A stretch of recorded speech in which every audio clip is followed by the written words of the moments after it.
The music world has always loved rewriting history regarding the Beatles and the Rolling Stones. Although both bands may have carved out a place in music history as part of the British invasion, it was only natural for the press to pin them against one another, with the Stones being heralded as the nastier version of what the Beatles wanted to be.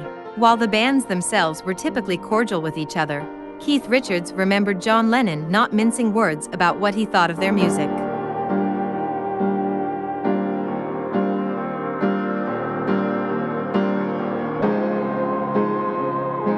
Then again, the Stones would most likely not be in their current position if not for the Beatles. Throughout their musical upbringing in the London clubs, Mick Jagger and Keith Richards were content playing other people's songs before they witnessed Lennon and Paul McCartney complete the song I Wanna Be Your Man right before them.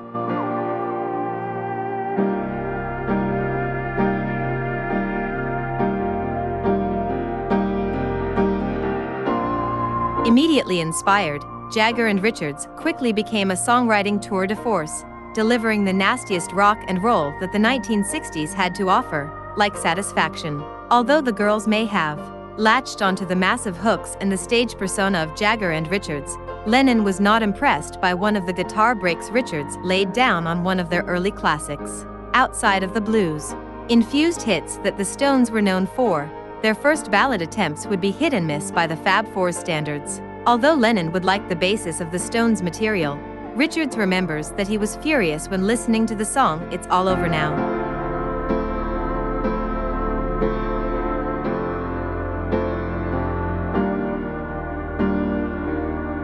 When discussing the song in his book Life, Richards recalled how cutthroat Lennon was regarding his solo break, explaining, "John could be quite direct. The only rude thing I remember him saying to me was about my solo in the middle of It's All Over Now. He thought it was crap. Maybe he got out the wrong side of the bed that day."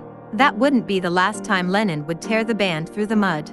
When talking about the massive similarities between the two bands' changes in style, Lennon was frustrated with how well the band seemed to mirror the group, remarking that the only thing they were interested in was listening to the Beatles and then copying them with their unique twist.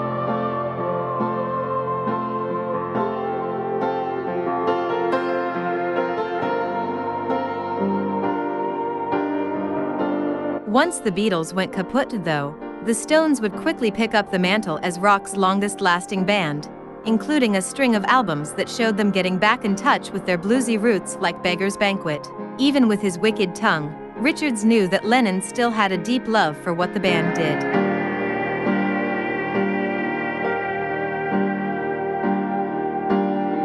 Elsewhere in his biography, Richards felt a subtle kinship with Lennon throughout the years, explaining, "He was so open. In anybody else, this could be embarrassing. But John had this honesty in his eyes that made you go for him. Had an intensity too. He was a one-off. Like me. We were attracted to each other in a strange way."